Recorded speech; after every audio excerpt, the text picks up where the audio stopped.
Hi folks! How are you? Kamusta kayo? It's a beautiful Thursday. Kahapon umuulan, ngayon umaaraw, mamaya uulan, hindi mo ma-spelling yung ating klima. But anyway, sabi nila, this year is the year of La Nina. May cold spell po tayo. So I hope, this year will be basically cool. Wag naman masyado malamig. And wag naman masyado mainit. Yung tamang-tama lang. But what's our topic for today? Okay? Super warrior ka ba?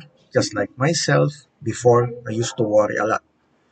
Pero as you mature, yung worry mo nagdi-decrease eh. Okay? Yung quality ng worry mo nag-improve, di ba? Do you worry too much? Ikaw?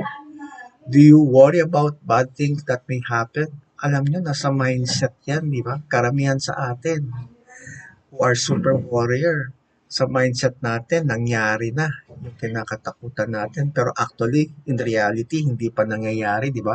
Yun po yung resulta for being a super warrior. Okay? Karamihan sa atin, mga warrior. Like, for example, yung aking partner in life, na sometimes, she wakes up in the morning, yung body language niya, at saka yung facial expression niya, nagiging super warrior despite all the blessings, no, that we have received all these years. Okay? Bakit kaya? Bakit kaya maraming super warrior?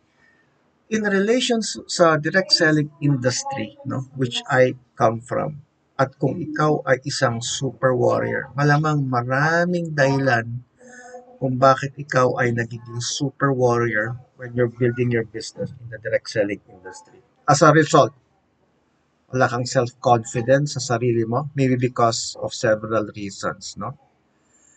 Alam mo yan, you know your reasons, but allow me to explain at least 5 common reasons, no? Na base sa aking experience and base na rin sa mga observations ko sa mga tao na kasama ko sa industriya na to, direct selling. Reason 1, wala kang mentor na pwedeng gumabay sa'yo. Ito, masaklap to eh. You join a direct selling company pero walang qualified mentor na mag-guide sa'yo. Okay? If this is the case, folks, don't stop. Always look for a good mentor. Unfortunately kasi karamihan sa mga sponsors or sa mga invite sa'yo to join a direct selling company, walang alam sa mentorship, much more leadership, di ba? But you don't have to worry, folks. No? Marami kang mapupulot nowadays sa internet. Nandiyan dyan ang YouTube channel. Maswerte tayo sa panahon ngayon. May access tayo sa social media and learn from the experts. Ako, honestly, I don't stop learning. I listen to podcast. Marami akong pinakikinggan na experts that can help me develop myself every day. So, do the same, no?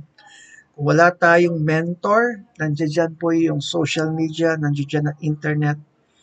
Nasa kamay po natin, nasa smartphone natin. All we have to do is, listen and learn. Okay? Reason number 2, lack of confidence. Bakit kaya? Okay? Kaya tayo nagiging super warrior kasi wala tayong confidence or zero yung confidence natin. Bakit? Maraming dahilan, no? Kilala mo yung sarili mo? Ikaw ang nakakaalam sa mga dahilan kung bakit wala kang self-confidence. Mas kilala mo sarili mo. Pero isa sa mga common reasons, okay, is that you have the tendency to compare yourself sa mga magagaling na or mga experts, no? Kaya ka na-insecure, kaya ka nawawala ng confidence. But take note, you don't have to compare yourself to them. Kasi sila, you know, just like you, nag-umpisa sa, alam mo yun, pagiging novice, walang alam, so matagal na sila sa industriya, 10, 15, 20 years or so, magagaling na sila eh. So don't compare yourself to them. Bakit? Meron kang sariling style, meron kang sariling diskarte, focus on your strengths, don't focus on your weakness, so always work hard to improve your self-confidence. Okay? Self-study po. Okay? Hindi niyo na kailangan pumunta sa formal school. Nandiyan dyan po ang laptop nyo, nandiyan dyan ang smartphone nyo, nandiyan dyan ang internet. You can do it. No? So what is the third reason? Lack of or zero product knowledge. Ito, very common po ito. Na-observe ko sa mga marami. Okay, wala kasi silang diligence to study carefully about their product. Ang dapat kasi, continuous learning ang mindset mo about your product. Okay, kabisaduhin mo lahat ng detalye of your product tulad ng certifications. Halal certified ba siya? FDA approved ba siya? Okay? Yung manufacturer, alamin mo kung sino nagpo-produce or yung packaging. Tignan mo lahat yung seals of approval. Tignan mo lahat yung, kung nandoon yung uh, good manufacturing practices seal, nandoon yung FDA seal, nandoon yung super brands. There are so many seals today na nakalagay sa packaging. Okay?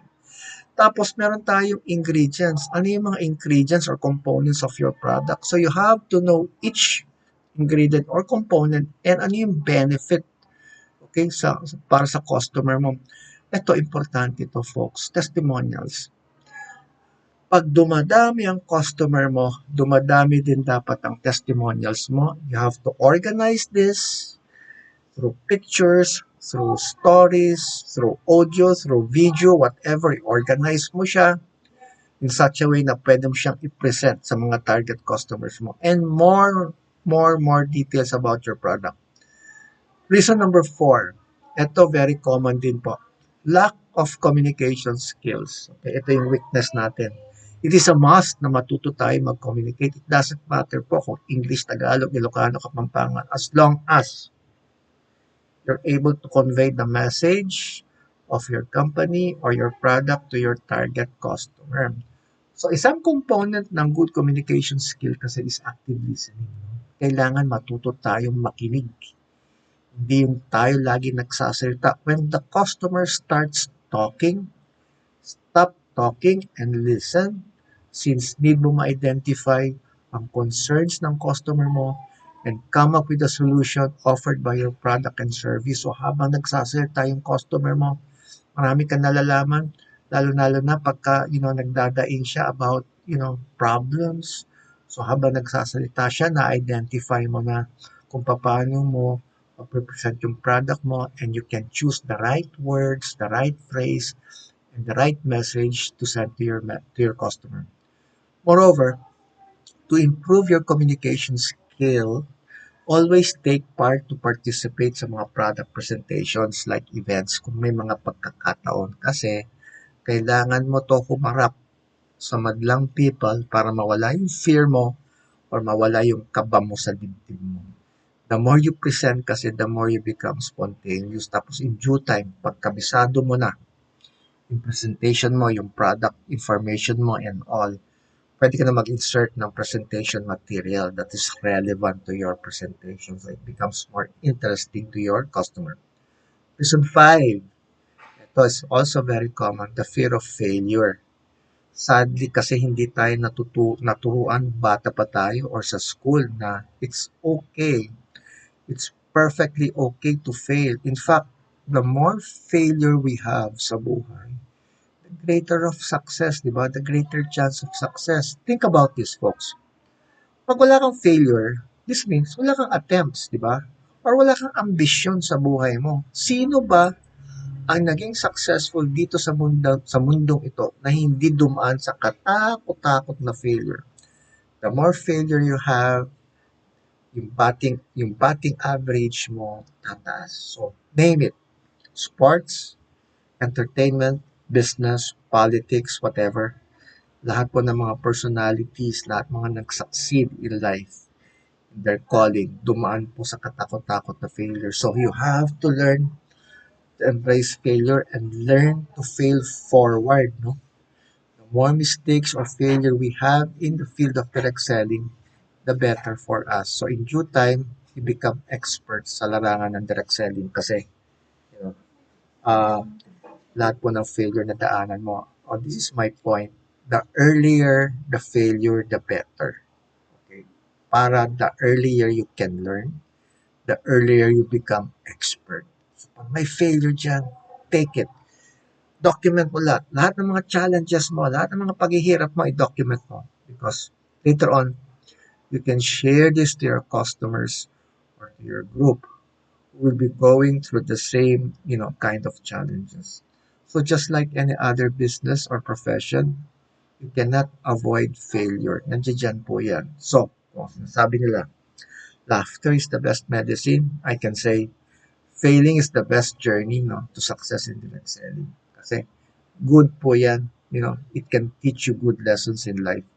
Marami pang ibang reasons, no, why you can become a super warrior. But these are the five most common na pwede kong, you know, i-present sa inyo. But regardless, no, regardless of the reason, ang importante kasi, na maging aware ka, you identify, you acknowledge your reasons, and take action to overcome your being a super warrior. Remember, sa iyo nakasalalay ang tagumpay ng iyong direct selling business. No? Wala sa kanan mo, wala sa kaliwa mo, wala sa taas mo, wala sa baba mo. No?